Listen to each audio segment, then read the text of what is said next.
الحمدللہ رب العالمین والصلاة والسلام علی سید الانبیاء والمرسلین اما بعد فاعوذ باللہ من الشیطان الرجیم بسم اللہ الرحمن الرحیم۔ صاحب بہار شریعت صدر الشریعہ بدر الطریقہ حضرت علامہ مولانا مفتی محمد امجد علی اعظمی رحمۃ اللہ تعالی علیہ بہار شریعت کے صفحہ نمبر 474 پر اذان کے مسائل کا بیان کر رہے ہیں۔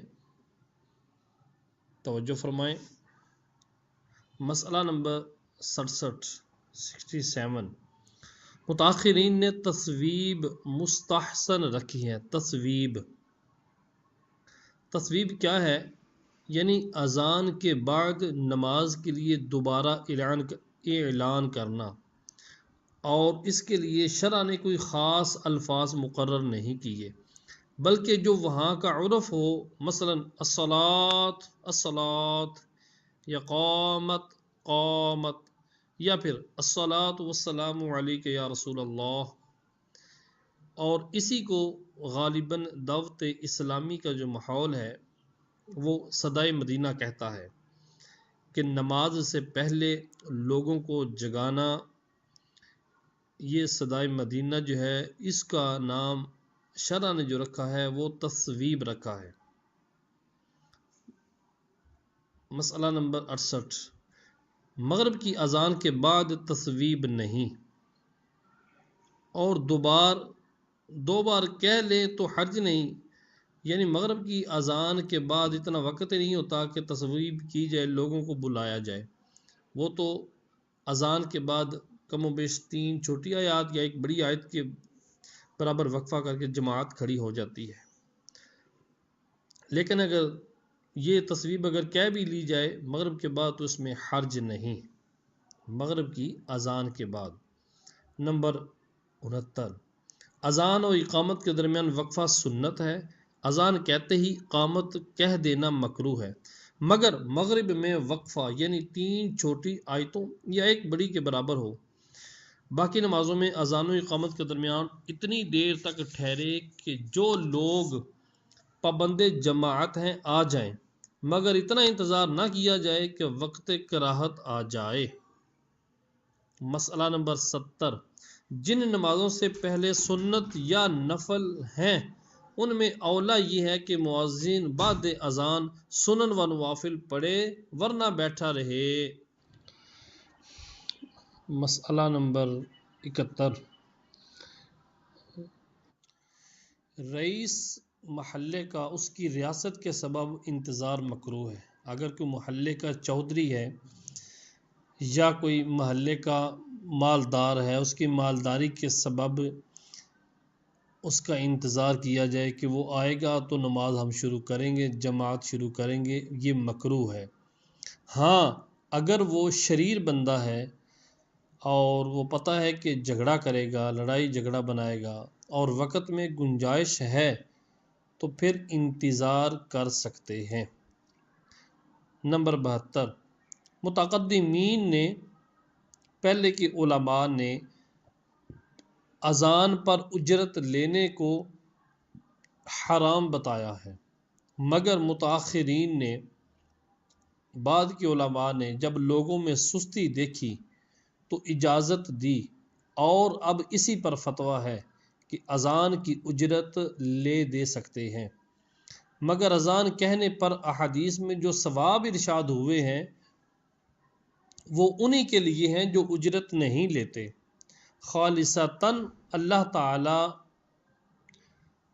کی اس خدمت کو انجام دیتے ہیں۔ ہاں اگر لوگ بطور خود مؤذن کو صاحب حاجت سمجھ کر دیں کہ یہ حاجت مند ہے، اس کو خود دے دیتے ہیں تو یہ بالاتفاق جائز بلکہ بہتر ہے، اور یہ اجرت نہیں ہے، جبکہ المعہود کالمشروط کی حد تک نہ پہنچ جائے۔ جیسا کہ المعہود کالمشروط مطلب اس کا یہ ہے کہ جو چیز عرف شرع میں عرف کے اندر معروف ہو وہ گویا کہ مشروط ہوتی ہے، جیسا کہ حفاظ تراویہ پڑھاتے ہیں اور ان کو رقم دی جاتی ہے، یہ جائز نہیں ہے، کیونکہ اگر یہ طے نہ بھی کرے گا، ان سے بات نہیں بھی کرے گا، اس کو پتہ ہے کہ انہوں نے تراویوں کی اس کو رقم دینی ہے، اجرت دینی ہے، تو یہ ایسے معروف معاملہ ہے کہ جو گویا کہ ایسے ہی ہے جیسا کہ پہلے سے شرط رکھا ہوا ہے کہ نہ بھی یہ کہے گا انہوں نے پیسے دینے ہی دینے ہیں۔ تو اسی طرح مؤذن والا معاملہ، وہ خود مؤذن کہہ دے کہ میں اللہ کی رضا کے لیے اذان دیا کروں گا، تو پھر معاملہ درست ہے، اور بعد میں اگر توفیقاً لوگ اس کو پیش کر دیتے ہیں حاجت مند سمجھ کر،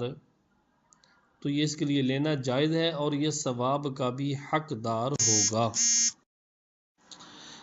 صفحہ نمبر 475 پہ صاحب بہار شریعت علی الرحمہ نماز کی شرطوں کا بیان فرماتے ہیں کہ ان شرائط میں سے کوئی ایک شرط بھی اگر نہ پائی گئی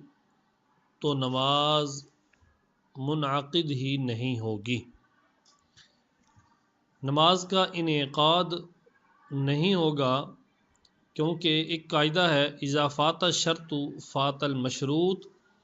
اگر کوئی شرط فوت ہو جائے، شرط نہ پائی جائے تو مشروط جس چیز کے لیے وہ شرط ہے وہ نہیں ادا ہوتا۔ تنبیہ، اس باب میں جہاں یہ حکم دیا گیا کہ نماز صحیح ہے یا ہو جائے گی یا جائز ہے، اس سے مراد یہ ہے کہ فرض ادا ہونا ہے، کہ فرض ادا ہو جائے گا۔ اس کا یہ مطلب بالکل نہیں کہ یہ نماز بغیر کراہت و ممانعت و گناہ کے صحیح اور جائز ہوگی۔ اکثر جگہیں ایسی ہیں کہ مکروہ تحریمی و ترک واجب ہوگا اور کہا یہ جائے گا کہ نماز ہو گئی، اس کا مطلب یہ نہیں ہوگا کہ نماز مکمل و اکمل طور پہ صحیح ہوئی ہے، ہو سکتا ہے واجب الاعادہ ہو، مکروہ تحریمی ہو، لیکن فرض ساقط ہو جائے گا، کہ یہاں اس سے بحث ہی نہیں ہے کہ نماز کا کیا حکم ہے، اس کو باب مکروہات میں انشاءاللہ تعالی بیان کیا جائے گا۔ یہاں شروط کا بیان ہے کہ بغیر ان شرطوں کے نماز ہوگی ہی نہیں۔ صحت نماز کی 6 شرطیں ہیں، نماز کے صحیح ہونے کے لیے 6 شرطیں ہیں۔ نمبر 1 طہارت، نمبر 2 ستر عورت، نمبر 3 استقبال قبلہ، اور نمبر 4 وقت، نمبر 5 نیت، اور نمبر 6 تحریمہ۔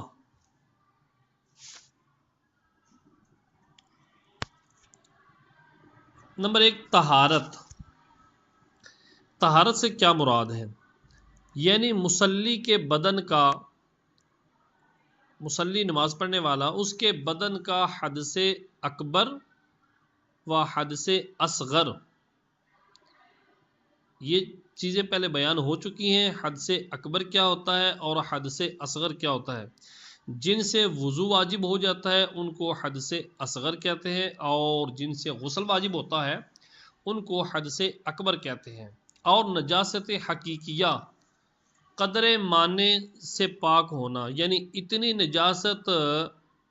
لگے کہ جس سے نماز نہیں ہوتی اس سے پاک ہونا، یہ طہارت ہے۔ نیز اس کے کپڑے اور اس جگہ کا جس پر نماز پڑھے، نجاست حقیقیہ قدر ماننے سے پاک ہونا، یعنی نجاست حقیقیہ جتنی مقدار میں لگ جاتی ہے جس سے نماز نہیں ہوتی، اس نجاست سے اتنی مقدار سے پاک ہونا ضروری ہے۔ حدث اکبر یعنی موجبات غسل، وہ چیزیں جو غسل کو واجب کر دیتی ہیں، اور حدث اصغر یعنی نواقض وضو، اور ان سے پاک ہونے کا طریقہ غسل و وضو کے بیان میں گزر چکا، اور نجاست حقیقہ سے پاک کرنے کا بیان باب الانجاس میں مذکور ہوا۔ یہ باتیں وہاں سے آپ پڑھ سکتے ہیں اور پچھلے اسباق آپ سن سکتے ہیں۔ شرط نماز اس قدر نجاست سے پاک ہونا ہے، جو نماز کی شرط ہے کہ نجاست سے پاک ہونا، اس قدر پاک ہونا ہے کہ بغیر پاک یہ نماز ہوگی ہی نہیں۔ مثلا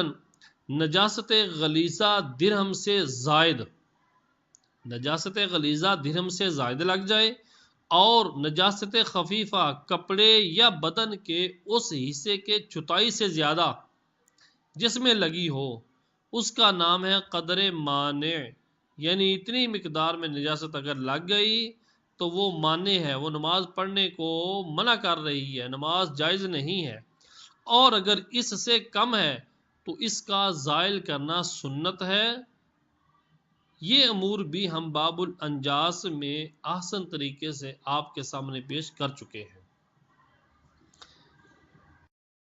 مسئلہ نمبر 1، کسی شخص نے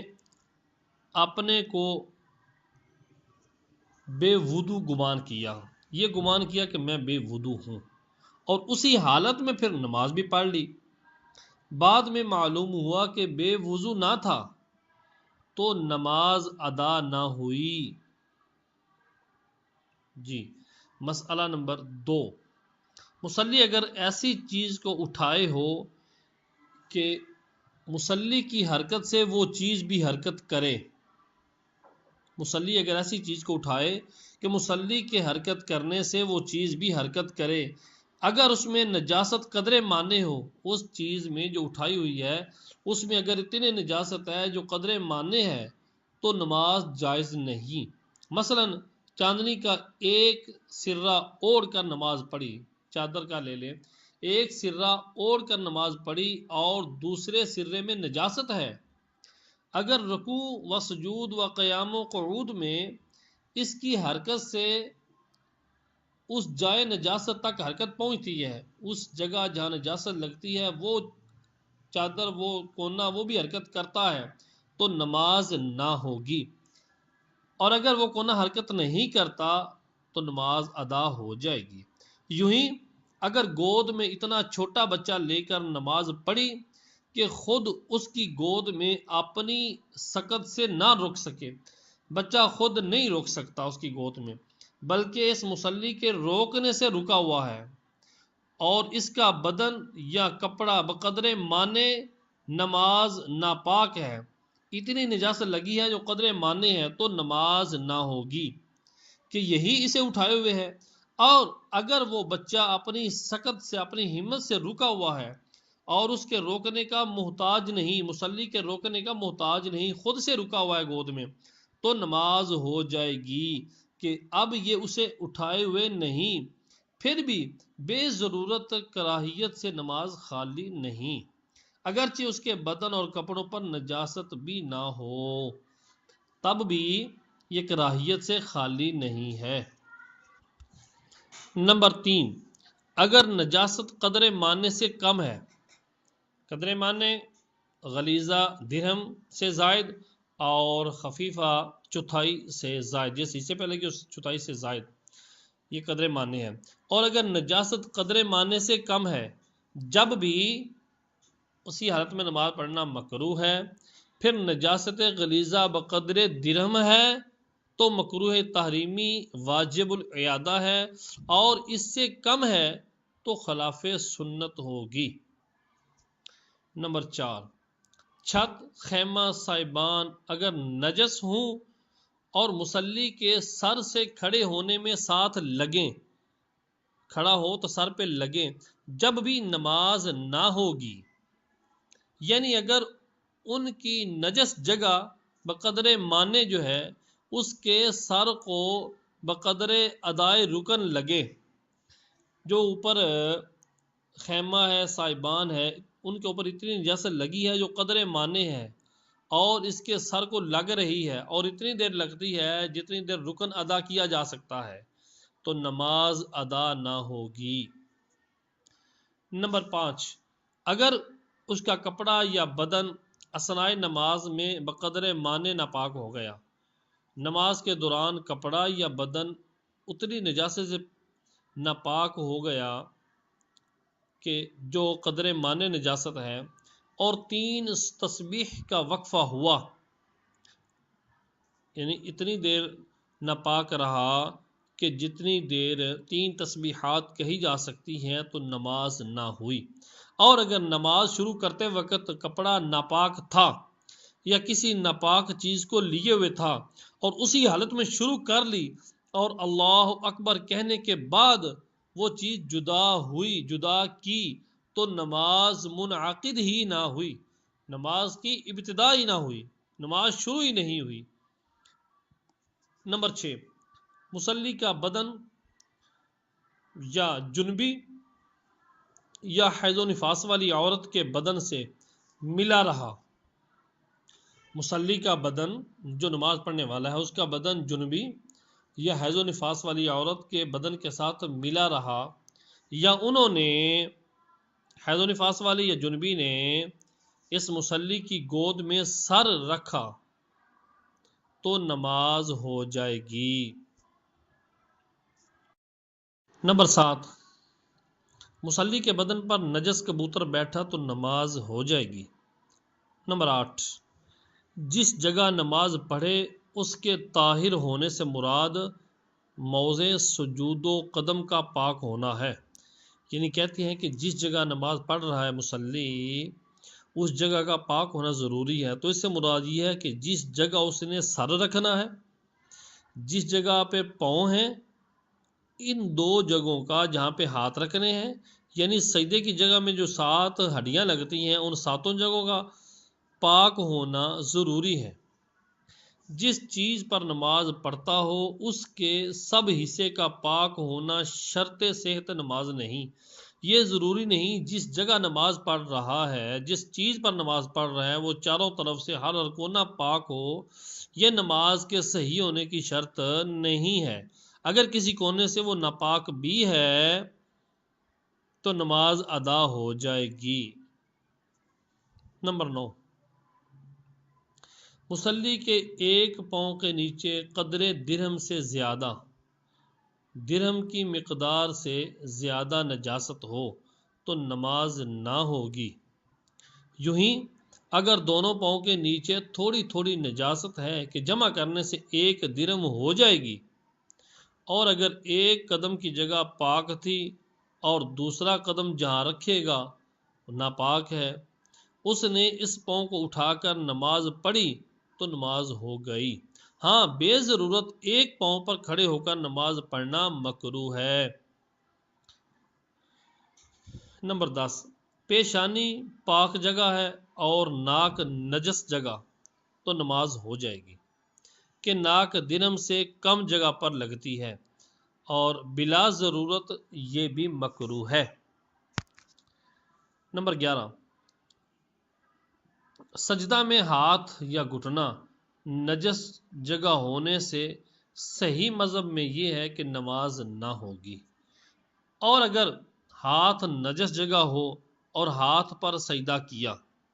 ہاتھ نجس جگہ رکھا ہے اور ہاتھ پر سجدہ کیا تو بالاجماع نماز نہ ہوگی۔ نمبر 12، آستین کے نیچے نجاست ہے اور اسی آستین پر سجدہ کیا تو نماز نہ ہوگی، اگرچہ نجاست ہاتھ کے نیچے نہ ہو بلکہ چوڑی آستین کے خالی حصے کے نیچے ہو، یعنی آستین فاصل نہ سمجھی جائے گی۔ آستین یہ نہیں سمجھا جائے گا درمیان میں فاصلہ کرنے والی ہے تو یہ نماز کو ہونے دے گی، ایسا معاملہ نہیں ہے۔ آستین فاصل نہیں سمجھی جائے گی، نماز نہیں ہوگی۔ اگرچہ دبیز ہو، اگرچہ وہ آستین موٹی ہو کہ اس کے بدن کے تابع ہے، یہ آستین مصلی کے بدن کے تابع ہے، باخلاف اور دبیز کپڑے کے کہ نجس جگہ بچھا کر پڑی اور اس کی رنگت یا بو محسوس نہ ہو تو نماز ہو جائے گی۔ ان صورتوں میں ہو جائے گی کیونکہ دبیز کپڑا یا موٹا کپڑا یا کوئی اور چیز نجس جگہ پر بچھا کر پڑھ رہے ہیں تو نماز ہو جائے گی، کیونکہ وہ کپڑے اس مصلی کے بدن کے تابع نہیں ہیں، جبکہ آستین جس پر وہ سجدہ کر رہا ہے وہ آستین بندے کے تابع ہے، کہ یہ کپڑا نجاست و مصلی میں فاصل ہو جائے گا۔ یہ موٹا کپڑا درمیان میں بچھایا ہوا ہے، یہ مصلی اور نجاست کے درمیان حائل بن جائے گا، فاصل بن جائے گا۔ کہ بدن مصلی کا تابع نہیں۔ یوں ہی اگر چوڑی آستین کا خالی حصہ سجدہ کرنے میں نجاست کی جگہ پڑے اور وہاں نہ ہاتھ ہو نہ پیشانی تو نماز ہو جائے گی۔ اگر آستین چوڑی ہے، اس کا خالی حصہ سجدہ کرنے میں نجاست کی جگہ پر پڑے، نجاست کی جگہ پر لگے، اور وہ جو آستین کا حصہ ہے وہ خالی ہے، اس میں ہاتھ نہیں ہے نہ پیشانی لگ رہی ہے، تو نماز ہو جائے گی۔ اگرچہ آستین باریک ہو کہ اب اس نجاست کو بدن مصلی سے کوئی تعلق نہیں ہے۔ نمبر 13، اگر سجدہ کرنے میں دامن وغیرہ نجس زمین پر پڑتے ہوں تو کوئی مضر نہیں، کوئی نقصان نہیں۔ نمبر 14، اگر نجس جگہ پر اتنا باریک کپڑا بچھا کر نماز پڑھی کہ جو ستر کے کام نہیں آ سکتا، جو کپڑا اتنا پتلا ہے جو ستر نہیں ڈھانپ سکتا، اگر نجاست پر وہ بچھا کر نماز پڑھی یعنی اس کے نیچے کی چیز جھلکتی ہو تو نماز نہ ہوئی۔ اور اگر شیشہ پر نماز پڑھی اور اس کے نیچے نجاست ہے اگرچہ نمایاں ہو، نماز ہو جائے گی۔ دوسری شرط، نماز کی شرائط میں سے دوسری شرط ہے ستر عورت، یعنی بدن کا وہ حصہ جس کا چھپانا فرض ہے اس کو چھپانا، یہ ستر عورت کہلاتا ہے۔ اللہ تبارک و تعالی قرآن کریم میں ارشاد فرماتا ہے خذوا زینتکم عند کل مسجد، ہر نماز کے وقت کپڑے پہنو، اور فرماتا ہے وَلَا يُبْدِينَ زِينَتَهُنَّ إِلَّا مَا ظَهَرَ مِنْهَا، عورتیں زینت یعنی مواضع زینت کو ظاہر نہ کریں مگر وہ کہ ظاہر ہیں، جو خود ظاہر ہیں وہ تو ہے کہ ان کے کھلا رہنے پر بروجائے جائز و عادت جاری ہے، یعنی جو چیزیں کھلی ہیں وہ تو عادت کے مطابق کھلی ہیں، لیکن جو ظاہر نہیں ہیں ان کو ظاہر نہ کیا جائے۔ اس کے بارے میں احادیث کا ذکر ہے۔ حدیث نمبر 1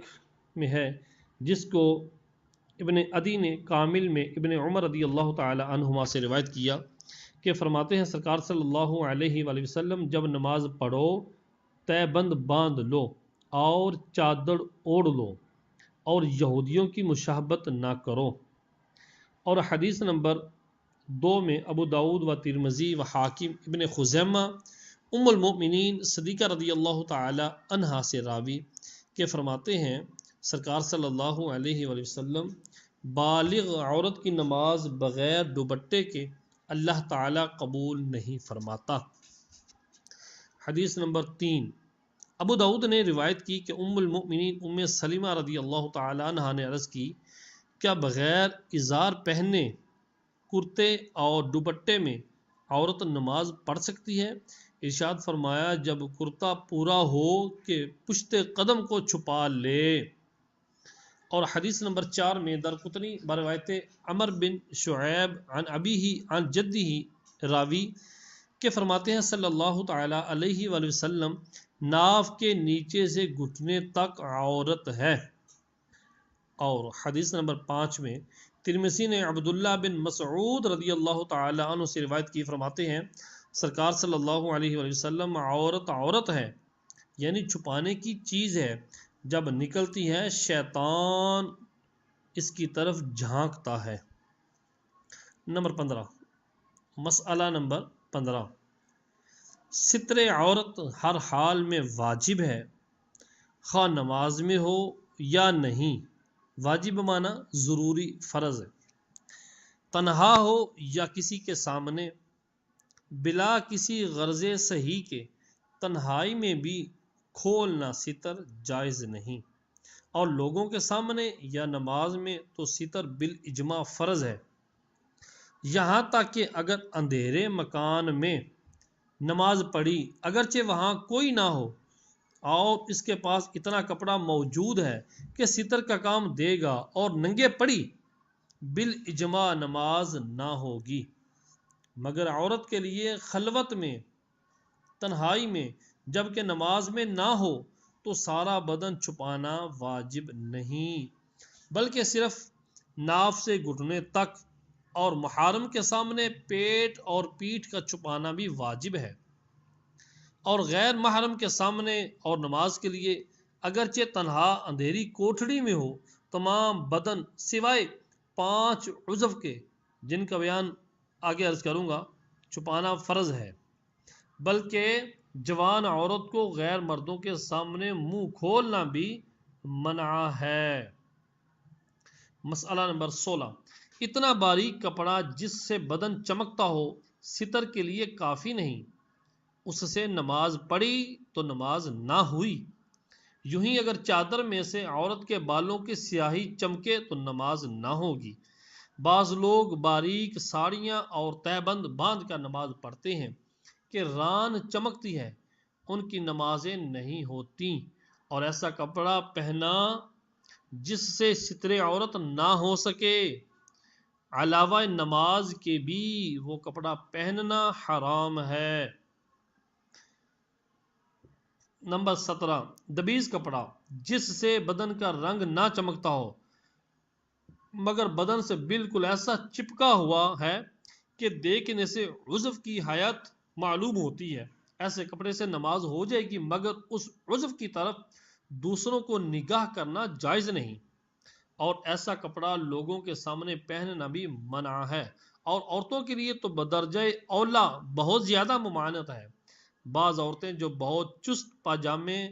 پہنتی ہیں اس مسئلے سے سبق سیکھ لیں۔ مسئلہ نمبر 18، نماز میں ستر کے لیے پاک کپڑا ہونا ضرور ہے، یعنی اتنا نجس نہ ہو کہ جس سے نماز نہ ہو سکے، تو اگر پاک کپڑے پر قدرت ہے اور ناپاک پہن کر نماز پڑھی تو نماز نہ ہوئی۔ نمبر 19، اس کے علم میں کپڑا ناپاک ہے، بندے کے علم میں گمان میں کپڑا ناپاک ہے اور اس میں نماز پڑھی پھر معلوم ہوا کہ کپڑا پاک تھا تو یہ وہی مسئلہ ہے، نماز نہ ہوئی۔ نمبر 20، غیر نماز میں نجس کپڑا پہنا تو حرج نہیں، نماز کے علاوہ نجس کپڑا پہنا تو حرج نہیں اگرچہ پاک کپڑا موجود ہو، اور جو دوسرا نہیں یعنی اگر پاک نہیں تو اسی کو پہننا واجب ہے، اگر پاک نہیں تو ناپاک کو ہی پہننا ویسے واجب ہے۔ یہ اس وقت ہے کہ اس کی نجاست خشک ہو، چھوٹ کر بدن کو نہ لگے، ورنہ پاک کپڑا ہوتے ہوئے ایسا کپڑا پہننا مطلقاً منع ہے کہ بلا وجہ بدن ناپاک کرنا جائز نہیں ہے۔ نمبر 21، مسئلہ نمبر 21، مرد کے لیے ناف کے نیچے سے گھٹنوں کے نیچے تک عورت ہے، یعنی اس کا چھپانا فرض ہے، ناف اس میں داخل نہیں اور گھٹنے داخل ہیں ستر عورت کے اندر۔ اس زمانہ میں بتیرے ایسے ہیں کہ تہ بند یا پاجامہ اس طرح پہنتے ہیں کہ پیڑوے کا کچھ حصہ کھلا رہتا ہے، پیڑوا کہتے ہیں ناف کے نیچے والے حصے کو، اگر کرتے وغیرہ سے اس طرح چھپا ہو کہ جلد کی رنگت نہ چمکے تو خیر ہے، ورنہ یہ جگہ نظر آنا حرام ہے، اور نماز میں چھتائی کی مقدار اگر کھلا رہا تو نماز نہ ہوگی۔ اور بعض بے باک ایسے ہیں کہ لوگوں کے سامنے گھٹنے بلکہ ران تک کھولے رہتے ہیں، یہ بھی حرام ہے، اور اس کی عادت ہے تو فاسق ہے۔ نمبر 22، آزاد عورتوں اور خنثی مشکل جس میں مرد و عورت دونوں علامتیں پائی جائیں اور یہ ثابت نہ ہو کہ مرد ہے یا عورت کے لیے سارا بدن عورت ہے سوائے منہ کی ٹکلی اور ہتھیلیوں اور پاؤں کے تلووں کے، سر کے لٹکتے ہوئے بال اور گردن اور کلائیاں بھی عورت ہیں، ان کا چھپانا بھی فرض ہے۔ نمبر 23، اتنا باریک دوپٹہ جس سے بال کی سیاہی چمکے عورت نے اوڑھ کر نماز پڑھی تو نماز نہ ہوگی جب تک اس پر کوئی ایسی چیز نہ اوڑھے جس سے بال وغیرہ کا رنگ چھپ جائے۔ نمبر 24، باندی کے لیے سارا پیٹ اور پیٹھ اور دونوں پہلو اور ناف سے گھٹنوں تک نیچے تک عورت ہے، خنثی مشکل رقیق ہو تو اس کا بھی یہی حکم ہے، یعنی رقیق سے مراد اگر غلام ہے خنثی مشکل تو اس کا بھی یہی حکم ہے جو باندی کا ہے، لونڈی کا ہے۔ نمبر 25، باندی سر کھول لے نماز پڑھ رہی تھی، اثناء نماز مالک نے اسے آزاد کر دیا۔ لونڈی سر کھول کے نماز پڑھ رہی تھی، نماز کے دوران مالک نے آزاد کر دیا، اگر فوراً عمل قلیل یعنی ایک ہاتھ سے اس نے سر چھپا لیا نماز ہو جائے گی، ورنہ نہیں، خواہ اسے اپنے آپ آزاد ہونے کا علم ہوا یا کسی نے دیا۔ ہاں اگر اس کے پاس کوئی ایسی چیز ہی نہ تھی جس سے سر چھپائے تو نماز ہو گئی۔ نمبر 26، جن اعضاء کا ستر فرض ہے ان میں کوئی عضو چھتائی سے کم کھل گیا نماز ہو گئی، اور اگر چھتائی عضو کھل گیا تو فوراً چھپا لیا جب بھی ہو گئی، اور اگر بقدر ایک رکن یعنی 3 بار سبحان اللہ کہنے کی مقدار کھلا رہا یا بالقصد کھولا، ارادے کے ساتھ کھولا، اگرچہ فوراً چھپا لیا نماز جاتی رہی۔ نمبر 27، اگر نماز شروع کرتے وقت عضو کی چھتائی کھلی ہے یعنی اسی حالت پر اللہ اکبر کہہ لیا تو نماز منعقد ہی نہیں ہوئی۔